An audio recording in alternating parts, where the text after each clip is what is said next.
Hello Amazon.com, it's me, Beau. I'm coming to you today with a side-by-side comparison. On our left, you will see that is shot at 25mm, that's my Lumix, shot at 1.7, and then on our right is our Sigma 30mm, shot at 1.4. And these have a lot of similarities. I would say that the Sigma averages around $30 or $40 more, but wow, the fact that you're actually able to shoot at 1.4 aperture is absolutely amazing. As you can actually see in this sample footage right here of my daughter Penny going along. I do beg your pardon, I am having a little bit of difficulty focusing with one hand because of course I'm holding my camera with the other hand, but that depth of field is absolutely incredible. Really no offense against, this Panasonic shot at 1.7. It's still pretty cinematic, but if you were to go back or actually see them side by side, you'll see that there is a lot more depth of field being shot at that 1.4.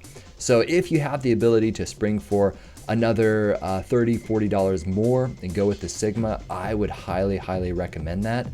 Both of them are pretty similar in terms of size.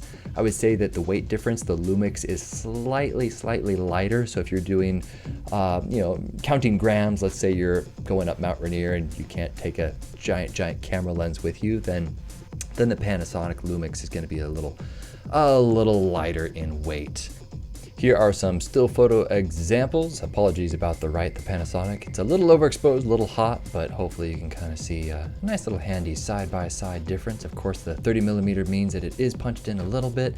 But now let's just kind of shift gears and look exclusively at the Sigma and just some still photos right here, because yes, I am somewhat partial to the Sigma, but isn't that just gorgeous right there? And that is shot basically at 1.4 and very little editing done. Well, okay, the vibrancy on the colors, I just boosted that up just because they look so playful. One thing to keep in mind, notice that the strawberry's nose right there is out of focus. So yeah, I gotta be super careful with the focus of this 1.4 because my eyebrows will be in focus and yet my ear is out of focus. So the depth of field is that shallow. But playing with this thing, it is just so beautifully cinematic. Even when it's handheld like this and it's just kind of jumping around, it's not even locked down on a tripod. Even this has just a little bit of magic to it, that beautiful cinematic depth of field. So highly recommended if you can afford to spring for, $30, $40 more. Definitely go with the Sigma. If you're concerned about your price point and the weight, definitely go with the Panasonic Lumix. So that's my opinion, and hopefully it helps. My name is Beau. Catch you later.